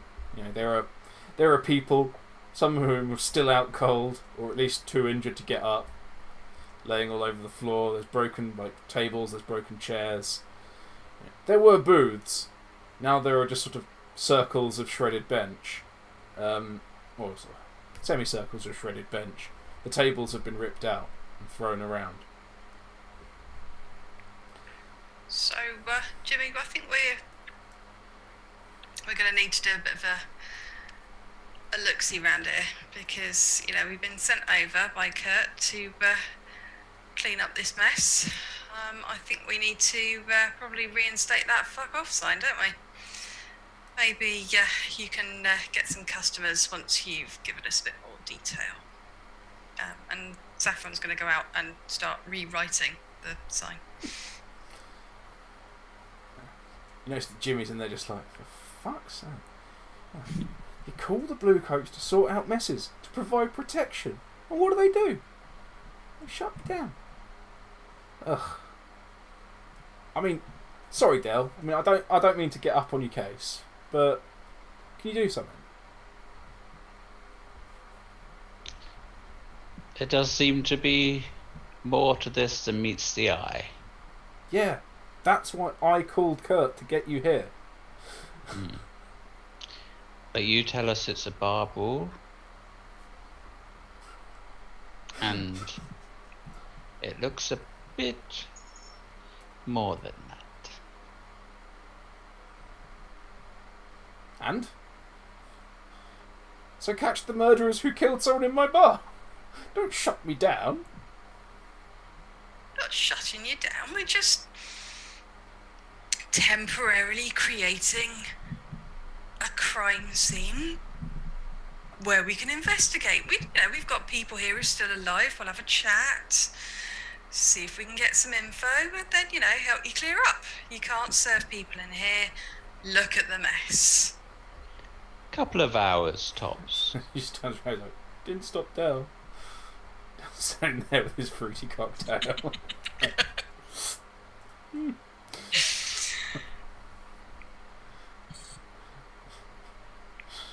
Yeah, you've shut down the Bleed, the most popular and the most popular and famous bar in Ooze Town, over some irregularities in the crime he wanted to report to you. So yeah, what are you doing? You've closed the doors. You've written "fuck off" in large letters. You've stared at a almost headless corpse for some time. There was still a guy conscious, wasn't there? There were a few people on the floor, sort of semi-conscious. There was a guy whose hand you stepped on who said "ow." Okay, so I think I'd probably go back to him, and just like pick him up by his collar and just sit him up against the wall. So, info. What happened? So, yeah, he's pretty fucked out. He's pretty damn groggy. One of his eyes doesn't seem to focus at all, and the other doesn't seem to be looking at you. He's like, "This was a fight." Yeah, fight. Fine. Tell you what, let's help you wake up a little bit. Someone get me a glass, mug, whatever. Receptacle. Right? And he stumbles off over to the bar. Give me a mug. And Jimmy's like, alright. He hands him like a badly made wooden mug that's probably gonna leak. The sort that might piss mead all over you while you were trying to drink in front of people. Where would that happen? Yeah, wonder. So yeah, and this bloke stumbles back across to you. You notice it takes him a few attempts to get it to stand up on the stump of table. He just one eye clearly hasn't focused on where it is, and the other isn't quite looking, so he misses it a few times. He's only got a quarter of a round table to stand it on. Okay, so Zaf's gonna sit this guy down, and dude, you look like you need a drink. Let's sort you out, yeah, and pour some of the good stuff into the slightly leaky cup and go, look, get this down you. Then we can talk, yeah? He looks a little bit dubious at this good stuff. And there's a little pool of it that starts to form around the cup. He's like, "That's right." And he just throws his head back with mug in hand and just goes with it. Some of it probably goes in his mouth. Quite a bit of it goes on his face. A significant quantity goes on the floor. But he's laying there nah, it's not bad. So what you want to know? Was it really a fight? Yeah.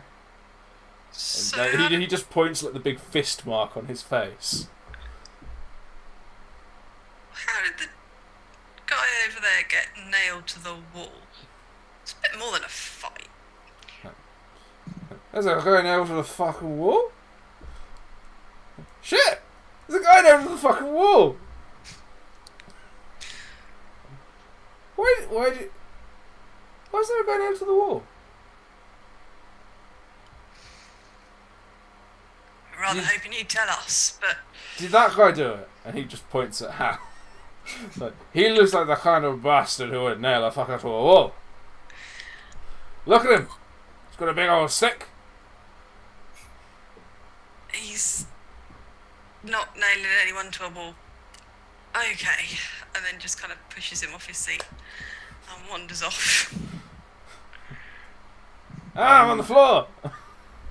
Yes, after a few moments. I'm going to wrench the guy that's nailed to the wall off of the wall and onto the floor. Okay. You gonna actually like have a look at this poor bastard, or are you just tearing him down off the wall? Yeah, I'll look after I've done that. Okay. You slowly and laboriously tear a nail through a pair of hands, and so the nail stays in the wall as you rip this guy's hands off of it. Give me a strength check. I don't recall you being very strong, so. No.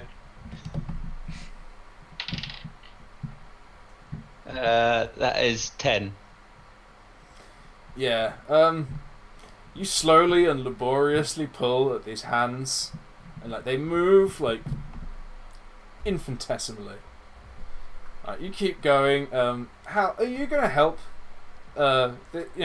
This superior officer is attempting to tear this corpse off of the wall, and he seems to be struggling.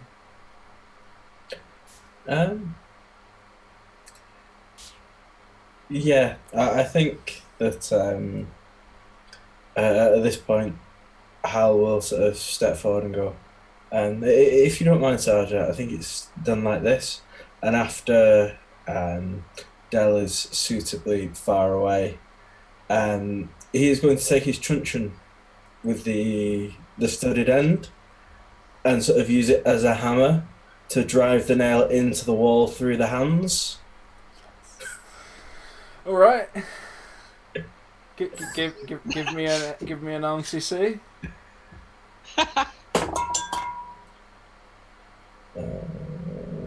What's my RCC? Is 5 plus 9, 14. Yeah, easy. You pulverize the hand, but the nail goes through. The body slide one hand is basically pulverized, and the nail just slips through it as the weight of the body starts pulling it off the wall. The other hand tears at the back, and you're left with a body with mangled hands laying on the floor and a nail and only a quarter of an inch of nail sticking out the wall.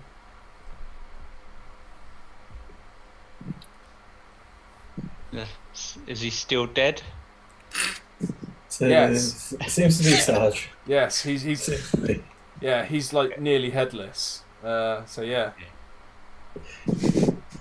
It didn't flinch when I hit him in the hands, so... No. Only having 2/3 of a head will do that to a man. So yeah, he's laying there.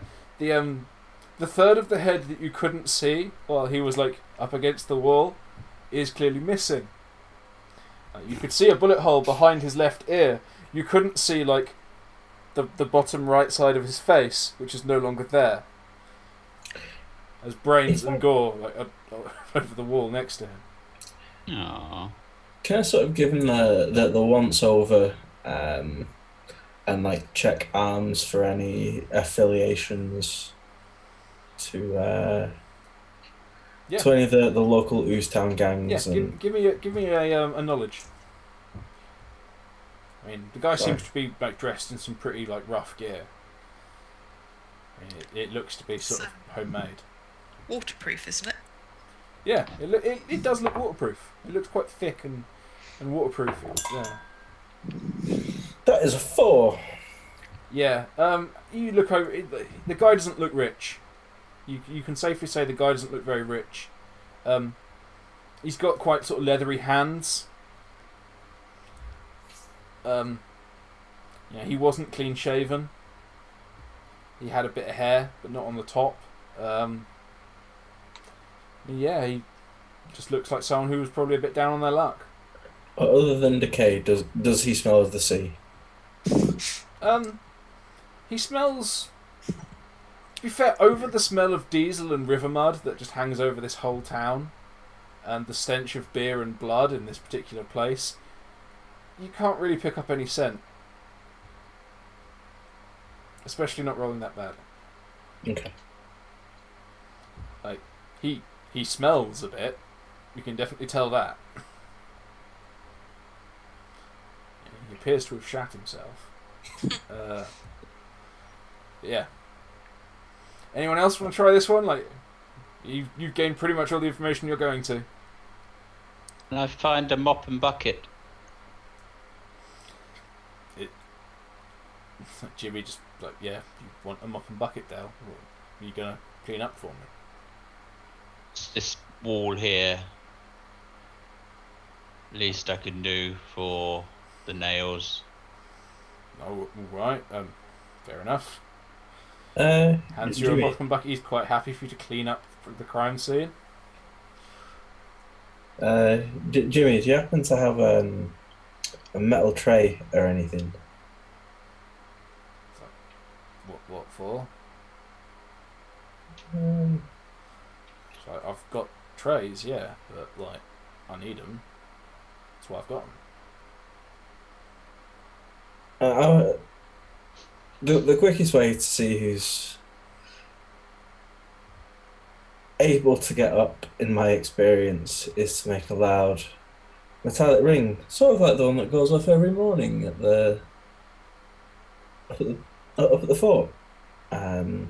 Oh, I see what you mean. And he just pulls a handbell out from under the bar, and he's like, "This normally works.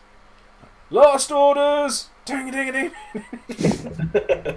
And you see the guy who you pushed over earlier, who is once again pissed on the good stuff. Like, you see him like roll over. He's like, "I want one," and that was like full slack to the floor again. He essentially manages to roll over and order a pint. One for me. Boom. Does anyone in the heap of brawlers seem to react to this bell ringing? There's a sort of groan, but more of someone with a heavily pummeled head who's sort of semi-conscious, hearing a loud noise. Like, awake and capable of getting up are two different things. I will borrow the bell and sort of move closer to the pile, ringing it sort of as loudly and obnoxiously as possible. Oh, god damn.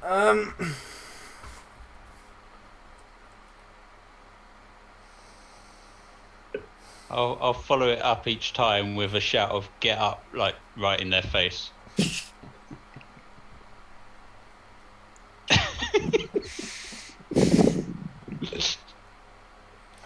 You're just shouting, "Get up." Yeah. Okay. Yeah, you get like a few grumbled like "fuck offs." Oh, fuck off. Why? I don't want to get up yet, Mum. No one seems to be in any hurry to get up or talk to you or do anything else other than possibly sleep off a hangover or resume being unconscious. Each one that makes a noise, I'm going to drag to the other side of the room so that we have a good pile of either corpses or people that are alive. Okay, give me a grapple. Bearing in mind that you're a weak little old man, you're attempting to grab like a bunch of burly brawlers who are complete dead weight across the room.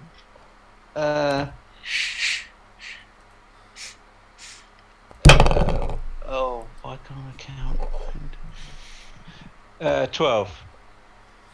Okay, you actually managed to drag a few of them across the room. I only got a 10. So, yeah, you drag a few people across the room. I assume you're like sitting them up against the bar or something. Yeah. Upright people. It's harder to sleep if someone sits you upright. Yeah, well, that's good because we want them awake so we can talk to them. Yeah. And at this point, the door opens and a sort of middle-aged woman comes in, sort of maybe early middle age, and she's just like, Jimmy, I thought my shift was meant to be starting. Do you still need me today? And he's like, he just sort of gestures around at the devastation. He's like, what do you fucking think? Get in here, grab a broom, grab a broom. Here's a mop, there's a bucket. Like, get on with it. You notice that he's actually behind, like using a dustpan and brush, like cleaning up broken glass from behind the bar. Like, he's not just being a dick. Before she starts cleaning, Saf is going to do a bit of a CSI move and see if she can work out any sort of pattern of blood splatter to see if she can kind of work out how many shots were taken and where from. Okay. Can she argue a perception on that with her? I would argue if you're attempting to make some like in-depth like crime investigation roll, it would be knowledge. Let's do knowledge. Yes, let's do knowledge. Seeing as you are essentially a mafia yes. tough. In which case, have a 15. A 15. You are pretty damn sure from the places you've been looking around the bar that the majority of the gunfire flew towards the door. Okay. The majority of the gunfire in this room was towards the door. Towards the door. Okay. And there doesn't appear to be any blood on that side of the room. There doesn't appear to be any... Doesn't appear to be much... Well, there doesn't appear to be much blood on that side of the room. Any would probably be an overstatement. There was a sizable brawl here last night, but... Like... The bullet holes seem to be a bit older. Not much, but if they were that recent, like, there wouldn't be any time for, like, dust to settle in them. Or, the rain last night would have seeped through, sort of thing. Yeah. Okay. Yeah, these things seem to be not fresh. If they were done yesterday, it was earlier yesterday. And our little pile of bodies, are they a pile of bodies because they've been shot or because they've been pummeled? With the exception of the unlucky fellow with the hands, and no, it's just the unlucky fellow with the hands. There's one guy who quite clearly has been pummeled to death, but most of them are just sort of severely beaten. So you've got two corpses and a bunch of people who've just like pummeled each other into unconsciousness. Okay. Or, drunken stupor. And then I'm just going to say to the woman who's come in to do her cleaning, saying, if you can stay mainly around the bar area, because this is our living people's area, just so that I don't get confused. Just for the moment.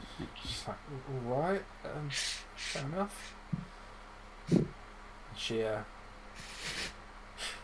She gets like a hose that's attached to like a hand pump, which God knows what they use that for. And she stretches it over the bar and starts like hosing the drunks. Like, wake up, you lazy bastards! Get up! Like, no good will be done with you laying around here.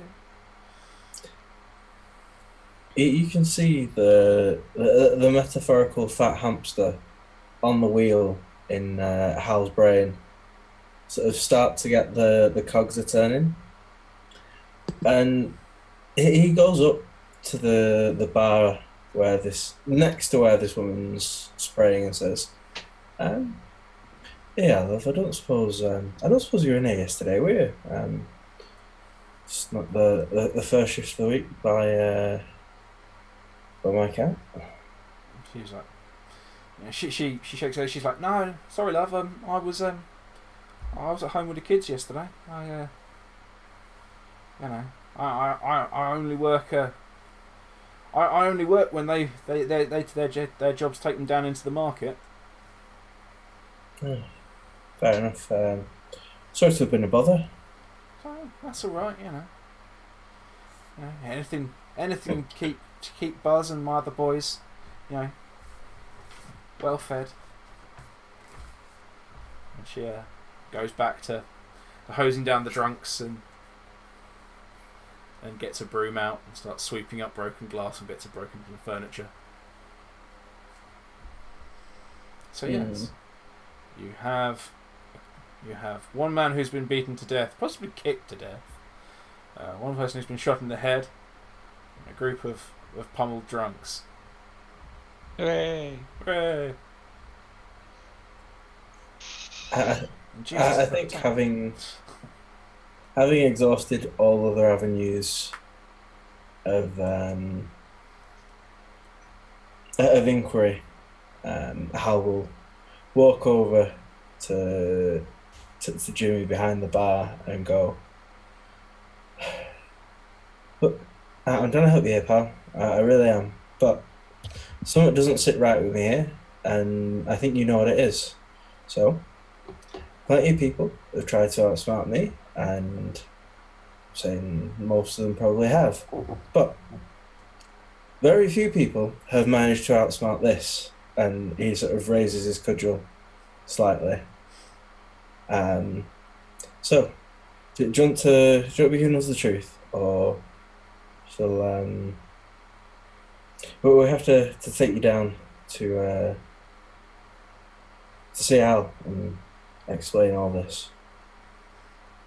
No, I don't need to talk to Al. That'll be fine. I mean, can I roll to intimidate him to see what I can get from him? Yeah. 14. It's like all right, you know. I say I called you guys, so you know, don't look too, you know, don't sort of look on me too harshly. But that over there, that was Bill's guys. I mean, I owed money to Al. Bill came to collect. There was some other business going on. I just stayed out the way.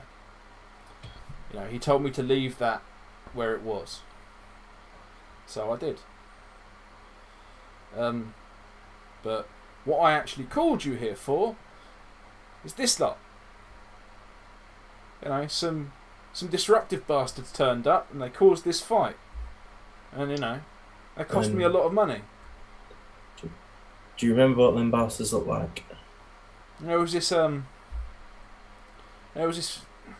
of shortish fella. He had a stupid hat on. He smelt a bit weird. Big coat, a scraggly beard. There was what was it? There was this girl. She was a bit odd. Bill seemed to want to talk to her. Didn't take it too well. She was all right, but looked to be a salty. Salty, you say? They don't normally come. No, exactly. It was a bit odd. A bit odd. I mean, so's old Headless over there. You know, salty and all. And they were talking to Bill. I stayed out the way. I don't want to know. Bill's business. He closed me down. He wanted the space to deal with them. You know. Just those two then. What? No one else? 2 people caused all this. Well, they spark off a brawl. You know, they were with someone, but you know, I don't rightly recall who. It was there were 3 of them. But, Fair enough. But we'll see what we can do with what you've given us. And, it's a salty woman. A scraggly old fella. Streak of piss sort of guy. he looked dangerous. He looked like he had a gun on his back. You know, it was in a zip-up bag thing. But I didn't trust him. His bag kept moving like it was alive. I think he might be one of them blokes that steals kids. No, a child catcher. But yeah, he apparently they over there were cheating cars. One of them, he's from up north. And he started causing trouble. He's one of them savages. Yeah, he's from one of them northers. You know, he comes from even further north than London. It's disgraceful. Right, I'm surprised that someone like that in here. But this was a reputable establishment there, Jimmy. Well, you know, we serve who pays. And, you know, they paid. You know, it's not for me to judge what they do after they've had a few drinks. But this is beyond the fucking pale. You know, they've injured several reputable citizens. They've destroyed my furniture. They stole all the darts from my dartboard. They broke glasses. They broke my fucking furniture. Did I mention my furniture got broken? I retire tomorrow. To anyone watching, you see Hal pull out like sheets of what will pass as paper and like a stick of charcoal and start to scribble something down. Anyone that can see over his shoulder will see that it is just squiggly lines, as his writing ain't so good as his reading. But is it squiggly lines that mean something to him? Or is it just it's enough of a lines? reminder. He thinks it looks good and professional to take notes. So, from sort of Jimmy's angle, it does look like he's taking notes. To anyone behind him, I assume anyone that would care to look over his shoulder will attract some strange glances. So I assume, like, on one side of this wad of paper, it's got like notebook, but it's like spelt like Nuttbuk. It's nutbook, nutbuck. It's my notebook, and on the other side, it's just like a page, almost completely black with charcoal, where you've just scribbled on it, like holding it away from people so they can't see. Oh, I love it. Excellent. So yeah. And in the corner you do a little artist's rendering of the descriptions, and it's actually quite good. Because that's Hal's hidden talent. He's actually quite a good artist. And let's face it, the drawing you do of Zeke is probably more attractive than Zeke. And probably a bit better put together. You know, the lines sort of match in a way that the real man just doesn't quite. Somehow a charcoal sketch looks more realistic. But yeah, and unfortunately, given the description you've got of Timmy, you basically just draw like a stick figure, you know, with the old like figure of 8 breasts and like, you know, stink lines and the word salty next to it, and like a question mark. Because, hey, you don't know much better. And then you have like mystery third person, just like another stick figure. Another stick figure with a question mark for a face. Yeah. Okay. Cool.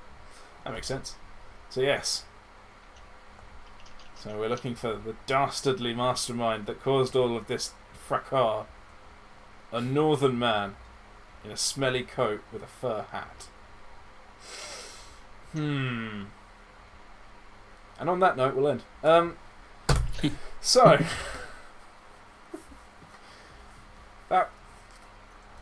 I'm sorry if that crawled a bit. I'm not always the greatest at doing investigation-y things, and to be honest, it took you a long time to get there. Which is intentional in a way. But breakfast. Well, yeah, that was why I offered you these things. I put these things in the world for you to find. Chance to go shopping. Yeah. It gave you a chance to go shopping with no money. So yeah, that was the first instalment of Bluecoats, Ooze Town, which is just like a little side game that we'll be running while Lilth's away. So yeah, I was thirsty. I was the world, and Kerone. Where can we find you? What do you think of that? Will you bother to come back next week? Yes, I'm Kerone. You can find me on Twitter at Kerone_BTP. You can also find information about Betrayed, which is my new short film, at jqs.org.uk. So, yes, that was quite a lot of fun. It's, haven't actually shot anyone yet, but I'm sure that'll happen before I die. Before you die, you're not going to die. Del would never die on his last day of work. Yeah. That would be a horribly cruel thing for me to do. Yeah. But yeah, so that should be all good. And yes, I look forward to the conclusion of this next week. Excellent. And where can we find you? All the other stuff we do at the end. Huh? I did say that. Did you? Excellent, good. Apparently I was distracted for a moment looking at notes. Hey. So, Eivor. Yeah, I've been Eivor playing Hal, big lad, small brain. That was a great deal of fun. I am surprised that you offered us the chance to go shopping. Even with no money, we managed to delay at least like half an hour in a marketplace. Yeah. Well, you know, I like to give you choices. Otherwise, you'd like break into one of the named shops and start stealing things, knowing you lot. Luckily, I hadn't like put a specific restaurant in the town yet, or at least you hadn't found it yet. No, it doesn't exist. I haven't made it yet. Anyway, yeah. So you can find me on Twitter at Eivor_DNABC. Here on a Monday night, and plotting evil deeds in the nebulous north. Fair enough. So, last but by no means least of our wonderful players, Spanners. Ooh. So I am Spanners, and I have been playing Saffron, or Saff. She's fun. Although I have to thank Kerone for making me not the most psychotic player in the game. Once. Yeah, shopping. It's really fun. It's been bizarre coming from the other side and kind of picking out little plot points and going, oh, it's them! And we got to see Herb again, and I like Herb. You got to terrorise Herb. Herb's great-granddad terrorised him. I patted him on the head. He did. And you ruffled his hair. Vaguely and you hassled his bully. Yeah. I get the feeling that intimidation's just sort of like a leaky tap for Saffron. Like she thinks she's turned it off. Yeah, but it's still there. Yeah, the pressure just builds up a bit. But yeah, it's quite nice playing a character that isn't quite as violent yet. Chance would be a fine thing. For now. Yeah. For now. So you can find me on Twitter at Spanners_BTP. You can find me on Dark Dice. And you can also find me on my super exciting blog on Teach All About It, where I have been interviewing Kerone. Wow. Including a podcast on there if you want to go and listen to it. Please do. That seems a little self-serving. Please do. Like, were you interviewed on the podcast, or was that a separate thing? Oh well, there we are. Yeah, I actually interviewed Kerone on the podcast, and it links to the blog. And there are some other interviews with other nerdy types. Well, you don't get much nerdier. Oh, we did. Oh, I'm sure you did. I'm sure you scoured the world for people even nerdier than Kerone. But But yeah, lots of fun. excellent. Good. Right. For those of you who aren't sick of me, you can find me on Twitter at thirsty_BTP. You can find me on bloodthirstypuppets.co.uk. You can find more information on the world of Nuked on bloodthirstypuppets.co.uk, and you can probably find me on Fridays when I finally cajole someone into running that, so I don't have to. So yeah. If you're watching this on YouTube, thank you for justifying me putting the effort in to actually format it for YouTube. If you're watching this on Twitch, thank you for joining us live. But apparently no one bothered to really go in the chat much. But hey, it's still good. Literally me. Yeah, it's pretty much normally only you. This time it was just Roasty. But that's all good. So yeah, I can't remember where we've got to now. Thank you, Roasty, for getting rid of the cat. Thank you, Roasty, for getting rid of the cat. Apparently, thank you, Roasty, also for fixing the leaky cup. So yeah, there was something I was going to do. I can't remember what it was. I completely derailed my chain of thought. So I think that's Time at the bar. Bye. Time at the bar, bitches. Cheerio. Late. Oh God. Oh, Bluecoats are brilliant. Bluecoats are fun, but I've really got to remember to do more recap listening on Mondays if we're going to do Bluecoats, so I can actually remember all the little bullshit Easter eggs that I've hidden in previous episodes. Like, I'm going to look under the floor. Cool. Can you tell me what's there? Your face was a picture. That was so funny. It was like, ha ha. Yeah. There is whiskey under there. Yes. I think. Yeah. Or rum. I can't remember. But Yeah. there was definitely booze under there. Oh. These new dice are being immediately jailed for refusing to roll over a 9. Oh well. Metal dice. You need the metal dice. Yeah, you need metal dice. Metal Well, dice are luckier. They contain more luck. Well, my first ones were metal, and they've served Zeke well and failed him in near enough even measure. Oh, that's it. See, that proves you need metal dice. And on that note, cheerio. Laters. We out.